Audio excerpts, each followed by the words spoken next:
ഈ സീനിൽ നീർ എവിടെ നിന്ന്? ഈ സീൻ മാത്രമല്ല, ഈ കഥ തന്നെ എഴുതേക്കണ നീറാശാനല്ലേ. ഓഹോ, സ്വന്തം അച്ഛനെ പോലെ കരുതിയ നീറാശാൻ വരെ ഇത് മറച്ചു വെച്ചു അല്ലേ? എല്ലാത്തിനും കാരണം നീയും അവളുവാ. പിന്നെ അവളല്ല, പിന്നെ എടത്തിയമ്മ ബാബിജി. ബാബിജി ഒറ്റ കുത്തു വെച്ചെന്നുണ്ടല്ലോ. എടാ, നീ ബോംബെ കണ്ടിട്ടുണ്ടോ? ഞാൻ കണ്ടിട്ടൊന്നുമില്ല. പിന്നെ എവിടുന്ന ഹിന്ദി? ഞാൻ ടൗണിലേ ടൂട്ടൂർ കോളേജിന്റെ മേളിലാണ് താമസിക്കണേ. അങ്ങനെ ഹിന്ദി. അവന് മറ്റൊരു അധോലോകം. എടാ തെണ്ടി, നീ ഒറ്റൊരുത്തം കാരണം ഈ രണ്ട് കരക്കാരും തമ്മിൽ ഇത്രയും പ്രശ്നം ഉണ്ടായത്. എനിക്ക് ശ്രീദേവി ഒന്നും കാണാൻ പോലും പറ്റത്തില്ല. അറിയോ? അറിയരുത്. എന്താ? ഭഗവാൻ യാതൊരു കാരണവശാലും അറിയരുത്. നമ്മൾ ഒറ്റക്കെട്ടായിട്ട് നിൽക്കണം. ഹം ഏക് പരിവാർ ഹേ. ഇനി നീ ഒരൊറ്റ അക്ഷരം ഹിന്ദി പറഞ്ഞ അടിച്ചതിന്റെ പരിപ്പി അളക്കും. ഹിന്ദി വേണ്ട. ശ്രീദേവി നിനക്ക് കിട്ടാനും ശ്രീകലയുമായി എനിക്ക് നാട്ടിൽ വരാനും ഇനി 2 വഴിയുള്ളൂ. എന്താണ്? ഒരെണ്ണം ആ തോക്കടിച്ച് മാറ്റുക, ഇല്ലെങ്കിൽ ഭഗവാനെ തട്ടുക. തേവര് വിചാരിച്ച പോലും ഈ 2 കാര്യങ്ങളും സംഭവിക്കാൻ പോകുന്നില്ല. നടക്കും. ആദ്യമേ വന്ന കാര്യം നടത്താം. ഓക്കെ, അളിയൻ കയറിക്കോ. എന്താ? നമ്മളിപ്പോ ശരിക്കും അളിയന്മാരായില്ലേ? അളിയൻ. അപ്പൊ കയറിക്കോ. കയറാൻ ഭഗവാന്മാരെ അങ്ങ് മനസ്സിൽ ധ്യാനിക്കുക. കയറിക്കോളാ. നിക്ക് പോണ വഴിക്കേ ആയുധം കയ്യിലിരിക്കട്ടെ. ഇതാ ബോംബെയിൽ എങ്ങനെയായിരിക്കും അല്ലേ? നീ ബോംബെന്ന് മുന്നിൽ പോയിട്ട് തെണ്ടി ബോംബെന്ന് മുന്നിൽ അടിച്ചിന്റെ ഇവിടെ ഒരു മാവുണ്ടായിരുന്നു. തീരുന്നില്ലല്ലോ. അയാള് വെട്ടിയാ. കയറുന്തോറും ഏണിയുടെ നീളം കൂടുകയാണോ? അതേ നിൽക്കണ. ഈശ്വര,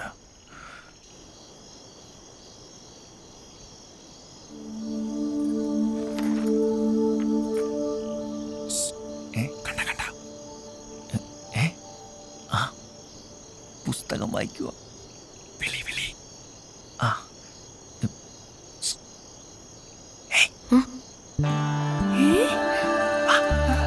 അയ്യോ, അച്ഛനമ്മ ഉറങ്ങിയിട്ടില്ല.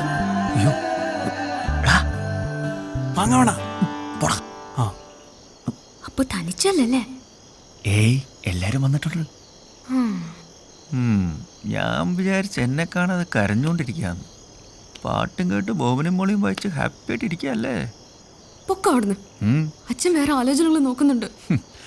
ഏത് കാമുകന്മാരുടെയും പ്രതിസന്ധിയാടി അമ്മായിപ്പന്മാരുടെയും മാതിരി ഊള ആലോചനകൾ. നമ്പീശൻ അച്ഛന്റെ കൈ നോക്കി. ആയുർരേഖ നീളുന്നു, മകൾക്ക് ശുഭമംഗല്യം എന്നൊക്കെയല്ലേ? അല്ല, പിന്നെ അച്ഛൻ ആരെയോ കൊല്ലുന്നാ പറഞ്ഞ.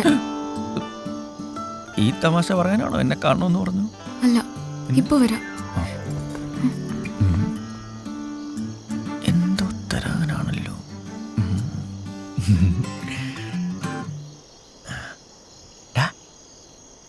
വേണ്ട, അതിലും മധുരമുള്ളത് അവളെ തരാൻ പോവാ. പുള്ളിയോട്ടോ. മിനിയേട്ടാ, ഇത് മാധവേട്ടന് കൊടുക്കണം.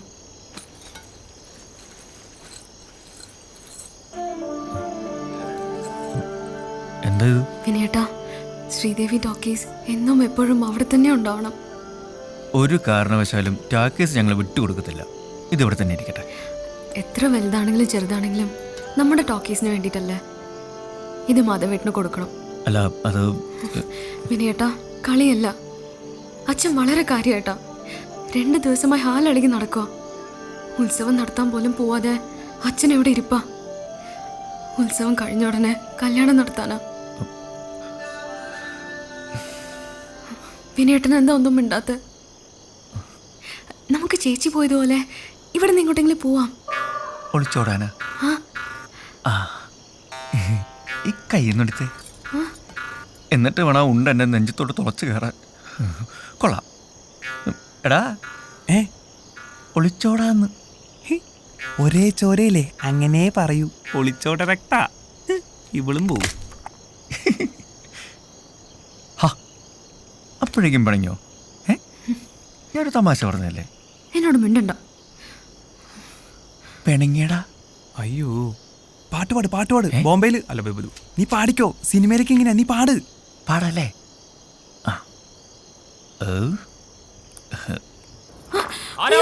അച്ഛൻ എണീറ്റെന്നാ തോന്നേ. വിനേട്ടാ, പൊക്കോ.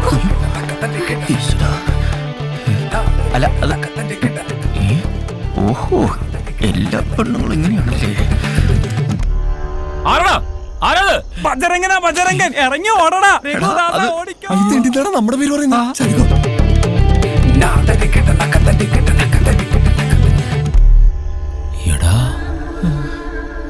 നീയോ? ഈ ജനലിന്റെ കൊളുത്ത് ശരിയാക്കണമെന്ന് പറഞ്ഞായിരുന്നു. ഉറക്കത്തിൽ കുട്ടിയെ ശല്യപ്പെടുന്നുണ്ടെന്ന് കരുതി. അതാ എടാ തെണ്ടി. അളിയാ കണ്ട വല്ലതും കാണണ്ട. ഭഗവാന്റെ കയ്യിൽ തോക്കണ്ട. തോന്നണേ അവസ്ഥയ്ക്ക് ഒരു മാറ്റമില്ല. ആ. എടാ നീറാശാനും മാധവേട്ടനും ഞാൻ കണ്ടില്ല. സ്ഥലത്തെ പ്രധാനികൾ രണ്ടുപേരും ഉണ്ടല്ലോ. ഇന്നെന്താ നീറേ, പണിയൊന്നുമില്ലേ? ഇന്ന് പണി ഇവിടല്ലേ മേനോൻ സാറേ? നിങ്ങൾ നമ്മുടെ ചെക്കനെ എന്ത് ചെയ്തു? ഓ, അവന് വേണ്ടി വക്കാലത്ത് പറയാൻ വന്നിരിക്കും. ആ, പറയുന്നത് ശരിയല്ലെന്ന് അറിയാൻ മേനോൻ സാറേ. എന്നാലും ഈ ഒരു തവണത്തേക്കൊന്ന് ക്ഷമിച്ചൂടെ? ക്ഷമിക്കണം പോലും.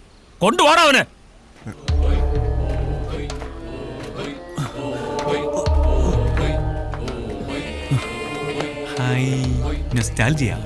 നാട്ടുകാർ ഈ വക സമ്പ്രദായത്തിൽ നിന്ന് ഒരു മാറ്റൂല അല്ലേ? ബോംബെയില് ഇങ്ങനെയൊക്കെ തന്നെ. ബോംബെ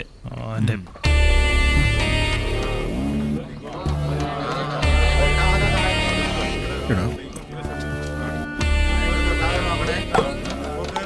വള്ളിയും തെറ്റി പുള്ളിയും തെറ്റി.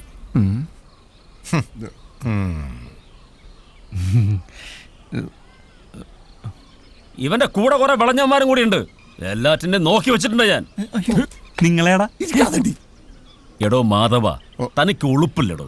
കാശ് ചക്കച്ചോള പോലെ എണ്ണി വാങ്ങിച്ചിട്ട് തിരിച്ചു തരാൻ പറ്റാണ്ടാവുമ്പോ കണ്ട പിള്ളേരെ വിട്ട് മോട്ടിക്കല്ല വേണ്ടത്. തൊണ്ടി സഹിതമാണ് അവനെ പിടിച്ചിരിക്കുന്നത് ഞാൻ. അവനെയൊക്കെ പിടിച്ച് അകത്താക്കുക വേണ്ടത്. അയ്യോ നിർത്തണോ? കുറെ നേരമായപ്പം മേനോനെ. ഇതൊക്കെ ചിന്തിക്കുന്നതിന് മുമ്പ് ഒരു കാര്യം ഓർത്തോ. സൂര്യൻ ഉദിച്ച് ഉച്ചയിലെത്തിയ പിന്നെ പെരുവത്ത് കടവുകാരുടെ നാക്ക. വെറുതെ നാട്ടുകാരെ കൊണ്ട് അതൊന്നും പറയിപ്പിക്കണ്ട. ആ ഇപ്പൊ ഇതാ നല്ല കൂത്തായേ. ഉത്സവപ്പറമ്പ് ഇവനൊക്കെ കാട്ടിക്കൂട്ടി തോന്നുന്ന വെറുതെ വിട്ടതാ. ഇന്ന് ഇതിനൊരു തീരുമാനം ഉണ്ടാക്കാൻ ഇവനെ അടിച്ചു കൊടുത്താൽ പ്രശ്നമില്ല. എന്നാ അതൊന്ന് കാണണമല്ലോ. ആ കാണാം. ആ. ഗോച അയച്ചു വിടറോ. അല്ലടിയം പറഞ്ഞത് ചെയ്താ മതി. അയച്ചു വിടറോ. അതാ രണ്ടു കൂട്ടർക്കും നല്ലത്. മാറങ്ങോട്ട് മാറ അഴിക്കേ. ഇങ്ങോട്ടിറങ്ങാ.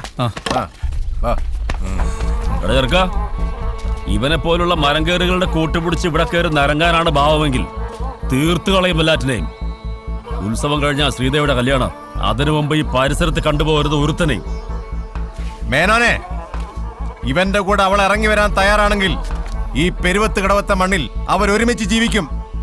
വാടാവിനിയ വെല്ലുവിളിയൊക്കെ കൊള്ളാം, അത് പിള്ളേരുടെ കാര്യം. പക്ഷെ മാധവ, നമ്മുടെ കാര്യം മറക്കണ്ട. 8ാം ഉത്സവത്തിന് ഇനി അധികം നാളില്ല.